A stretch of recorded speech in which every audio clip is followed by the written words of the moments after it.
Physics of gas एक बहुत ही basic topic है रेस्पिरेटरी फिजियोलॉजी का।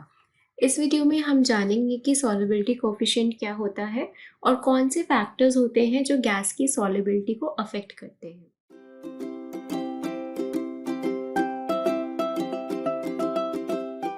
Hey everyone, welcome back to HM Learnings. I am Harshita, the creator of HM Learnings, where students come to clear their concept and to get the study material. Make sure you subscribe our channel. So आज हम आए हैं physics of gas part 2 के साथ, जहां हम solubility coefficient और factors affecting solubility of gas and liquid के बारे में बात करेंगे। इस वीडियो का इंग्लिश वर्जन ऑलरेडी अवेलेबल है और इस वीडियो का जो पार्ट 1 है उसका हिंदी और इंग्लिश वर्जन वो भी ऑलरेडी अवेलेबल है। इन सबका लिंक आपको डिस्क्रिप्शन बॉक्स में मिल जाएगा, तो आप जिस भी लैंग्वेज में कंफर्टेबल हैं आप इस टॉपिक को समझ सकते हैं। तो लास्ट वीडियो में हमने देखा कि हमने गैस लॉस के बारे में बात किया। हमने बात की कि कैसे ऑक्सीजन और कार्बन डाइऑक्साइड लिक्विड में डिसॉल्व होते हैं, फिर डाल्टन्स लॉ क्या होता है, पार्शियल प्रेशर कैसे कैलकुलेट किया जाता है, what is ideal gas law, Henry's law क्या होता है, और अल्टीमेटली हमारा जो डिस्कशन था वो सॉल्युबिलिटी कोफिशिएंट पे आ जाता है। तो सॉल्युबिलिटी कोफिशिएंट स्टार्ट करने से पहले हम एक क्विक रिकैप लेंगे हेनरीज लॉ का कि वो क्या था।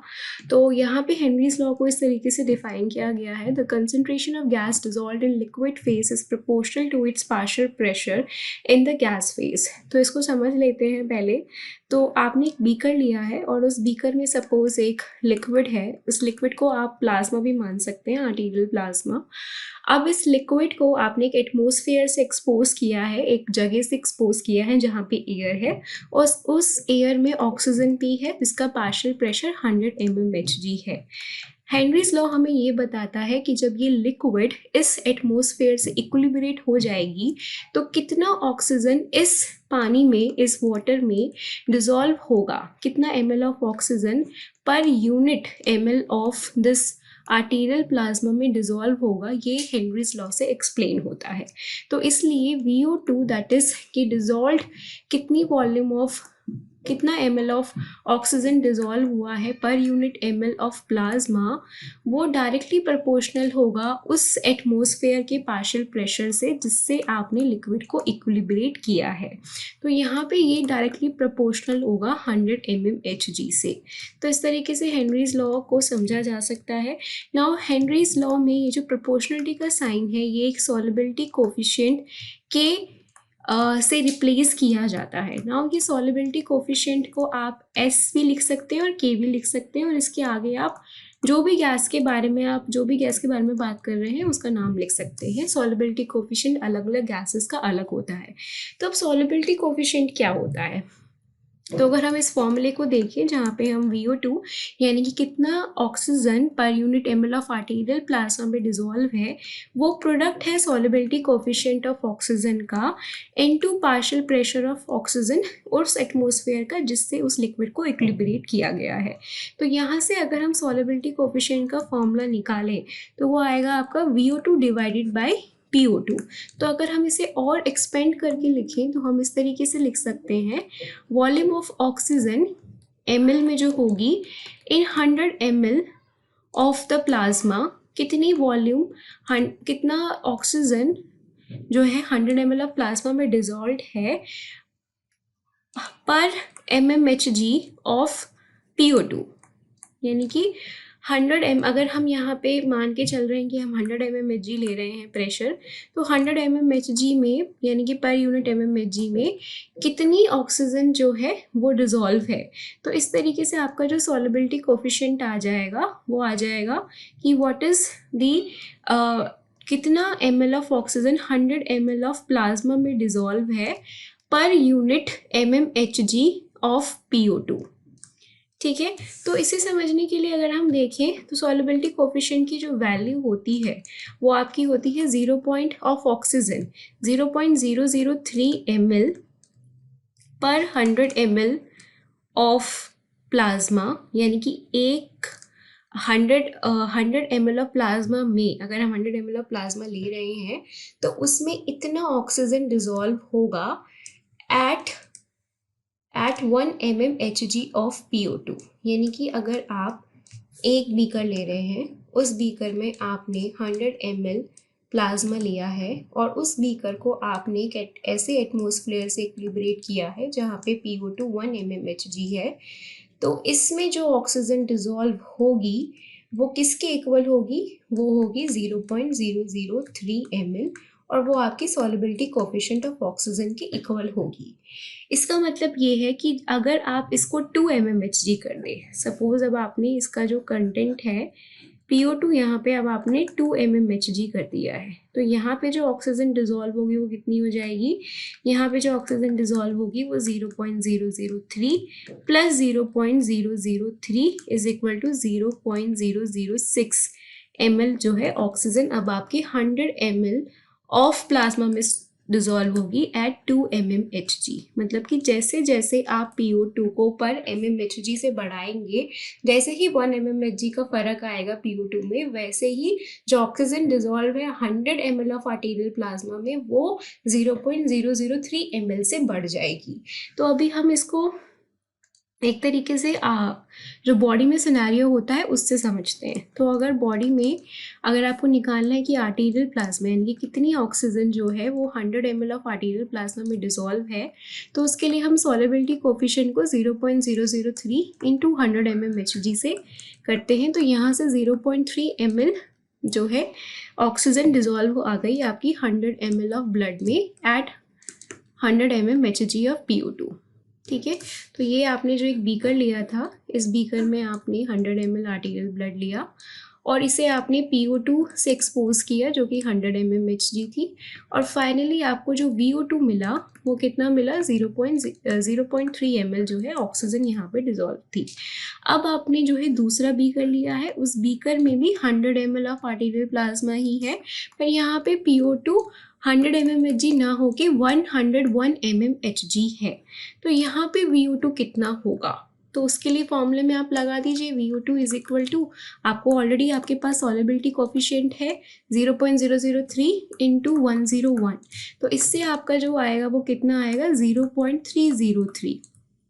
तो इतना जो है आपका अब ऑक्सीजन 100 ml ऑफ ब्लड में डिसॉल्व है एट 101 mmHg। तो अगर आप देखें कि यहाँ पे कितना था, यहाँ पे 0.3 था, और जैसे ही आपने पर 1 जो है +1 चेंज करा VO2 में, तो वो कितना प्लस हो गया, यहाँ पे 0.003 जो है यहाँ पे प्लस हो गया, तो यहाँ से आपका 0.303 आ गया।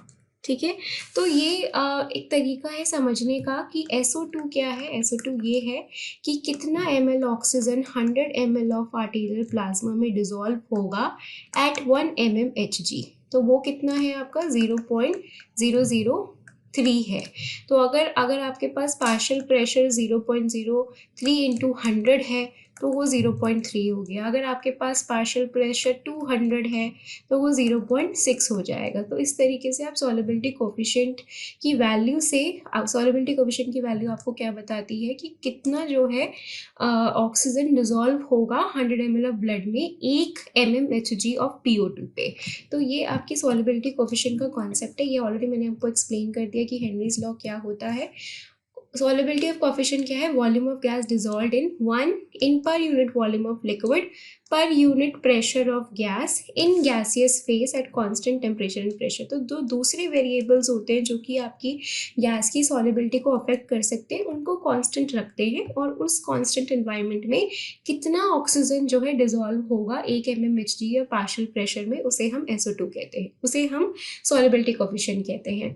ठीक है, तो यहाँ पे आपका जो सॉल्युबिलिटी कोफिशिएंट का ये फॉर्मूला मैंने आपको ऑलरेडी एक्सप्लेन किया है कि per unit ml of liquid में कितना ऑक्सीजन डिसॉल्व है पर यूनिट mmHg प्रेशर पे।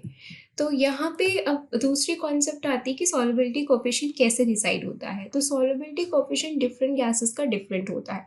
जैसे सॉल्युबिलिटी कोफिशिएंट जो ऑक्सीजन का है वो मैंने आपको बताया 0.03 ml पर 100 mmHg of arterial plasma at 1 mmHg of PO2। ठीक है, फिर उसी तरीके से अगर हम CO2 का देखें, सॉल्युबिलिटी कोफिशिएंट ऑफ CO2, तो वो आता है आपका 0.6 ml पर 100 ml ऑफ आर्टीरियल ब्लड पर mmHg ऑफ PCO2। ठीक है। तो यहाँ पे आप देखिए बाकी दोनों चीज़ें क्या हैं, सेम है। 100 ml ऑफ ब्लड ही लिया है, MMH 1 mmHg पार्शियल प्रेशर की ही बात करें। डिफरेंस क्या है, डिफरेंस यहाँ है ऑक्सीजन और कार्बन डाइऑक्साइड का। इसका मतलब ये है कि आपका सॉल्वेंट वाटर वो आपके ऑक्सीजन के लिए भी सेम था और वाटर ही आपका कार्बन डाइऑक्साइड के लिए भी सेम है, लेकिन फिर भी किस एक्सटेंट में ऑक्सीजन डिजॉल्व हो रही है और किस एक्सटेंट में कार्बन डाइऑक्साइड डिजॉल्व हो रही है, सेम पार्शियल प्रेशर पे वो अलग अलग है। तो इसका मतलब फ़र्क कहाँ है, फ़र्क है ऑक्सीजन और कार्बन डाइऑक्साइड की वजह से। जिस तरीके से वाटर और कार्बन डाइऑक्साइड आपस में इंटरैक्ट कर रही हैं और जिस तरीके से ऑक्सीजन और वाटर आपस में इंटरैक्ट कर रहे हैं वो बहुत अलग है। तो इसका मतलब क्या है, इसका मतलब ये है कि ऑक्सीजन जो है, कार्बन डाइऑक्साइड जो है वो ज़्यादा सॉल्युबल है वाटर में, क्योंकि उसका सॉल्युबिलिटी कोफिशिएंट जो है वो 0.6 है, जो कि आपका ऑक्सीजन से बहुत ज़्यादा है। कितना ज़्यादा है, अराउंड 20 to 23 टाइम्स जो है आपका solubility coefficient oxygen carbon dioxide का ऑक्सीजन से ज़्यादा है। इसका मतलब क्या है कि अगर आप 100 ml ब्लड ही ले रहे हैं, आप 1 mmHg पार्शियल प्रेशर और कार्बन डाइऑक्साइड ले रहे हैं, तो उस टाइम पे जो amount of carbon dioxide dissolve होगी ब्लड में वो ज़्यादा होगी एज़ कम्पेयर टू ऑक्सीजन। तो एग्जाम्पल ले लेते हैं। एग्जाम्पल आप यहाँ पे ले लीजिए कि आपको VO2 निकालना है और आपको VCO2 निकालना है। अभी हम मान के चलते हैं कि 0.003 सॉल्युबिलिटी कोफिशिएंट है into 1 mmHg of PO2। Gas हमने क्या ली है, PO2 ली है। दूसरे ब्लड को हम एक्सपोज कर देते हैं कार्बन डाइऑक्साइड से और उसका भी पार्शियल प्रेशर कितना ले लेते हैं, PO2 1 mmHg ही ले लेते हैं। तो यहाँ पे जो ऑक्सीजन डिजॉल्व होगी वो कितनी होगी, 0.003 ml ऑक्सीजन डिजॉल्व होगी 100 ml ऑफ आर्टीरियल ब्लड में, एक 1 mmHg ऑफ PO2। पर यहाँ पे जो डिजॉल्व होगी वो कितनी होगी, 0.6 ml PCO2 डिजॉल्व हो जाएगी, CO2 डिजॉल्व हो जाएगी 100 ml ऑफ ब्लड में एट 1 mmHg ऑफ PCO2। तो ये कितना ज़्यादा डिफरेंस है, ऑलमोस्ट 20 to 23 टाइम्स डिफरेंस है। अगर हम बॉडी की बात करें तो बॉडी में क्या सिनेरियो है, अगर आप 100 ml ऑफ ब्लड लेके चल रहे हैं और आपको पता है सॉल्युबिलिटी कोफिशिएंट ये है, इनटू आप करेंगे किससे, 100 mmHg से, क्योंकि आपको पता है कि आर्टीरियल ब्लड जो होता है उसका PO2 कितना होता है, 100 mmHg होता है। तो यहाँ आपका आ गया 0.3 ml of oxygen dissolve in 100 ml of blood at 100 mmHg of PO2। ठीक है, यहाँ से जो PCO2 आएगा वो 0.6 इंटू हाउ मच, 40 mmHg, क्योंकि आर्टीरियल ब्लड का जो PCO2 है वो कितना होता है, 40 mmHg। सो यहाँ से आएगा 2.4 ml of carbon dioxide in 100 ml of blood at 40 mmHg of PCO2। तो कितना ज़्यादा डिफरेंस है, सेम ही अमाउंट ऑफ ब्लड में, ये आपका बीकर है, इसमें 100 ml जो है ये ब्लड है, इसमें 0.3 ml ऑक्सीजन है और 2.4 ml क्या है, CO2 है।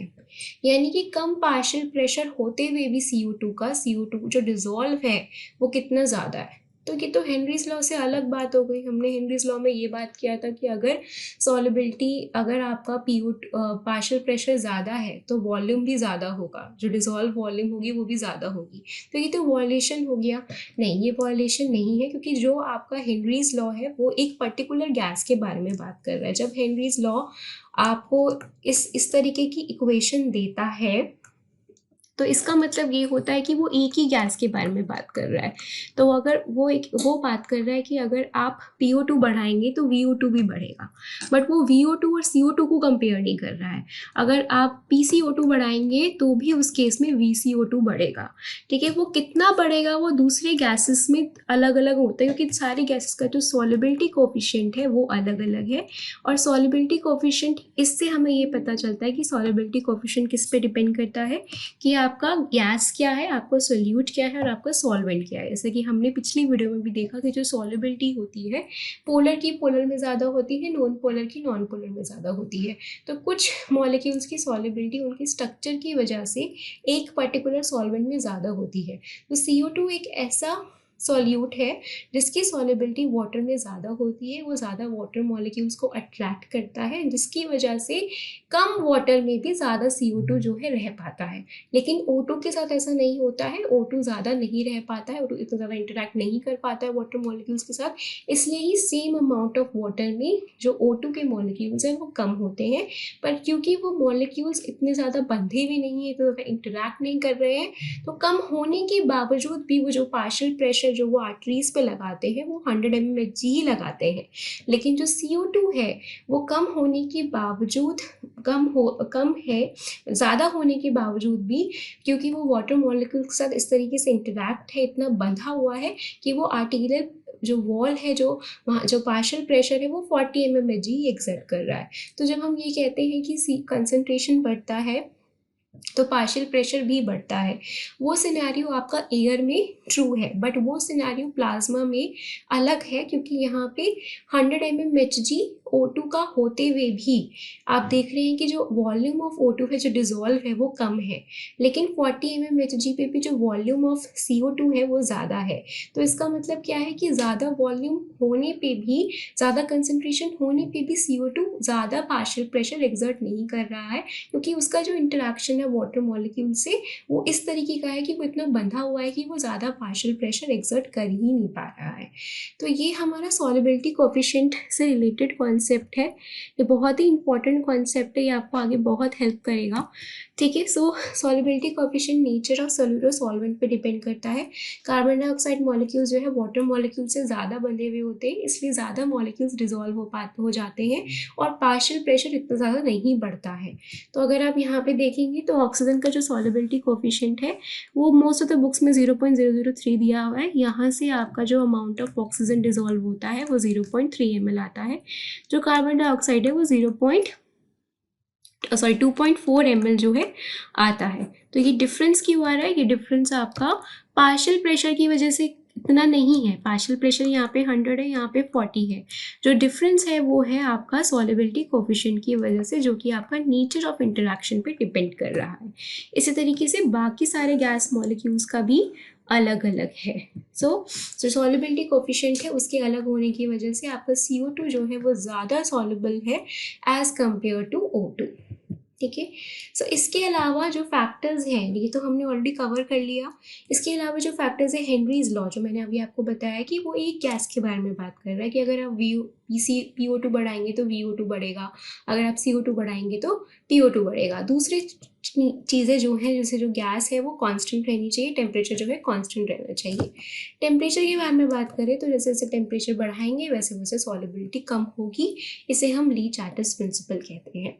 तो यहाँ से हमें ये भी पता चल गया कि कौन से फैक्टर्स गैस की सॉल्युबिलिटी को अफेक्ट करते हैं। तो ये रेफरेंसेस हैं इस वीडियो के गाइडेंस में बहुत अच्छे से लिखा हुआ है, आप उसे पढ़ सकते हैं। अगर आपको ये वीडियो अच्छी लगी please like share and subscribe. Comment box में ज़रूर बताइए कि आपको कौन सी वीडियो पर्टिकुलरली हिंदी लैंग्वेज में चाहिए। Till then keep learning.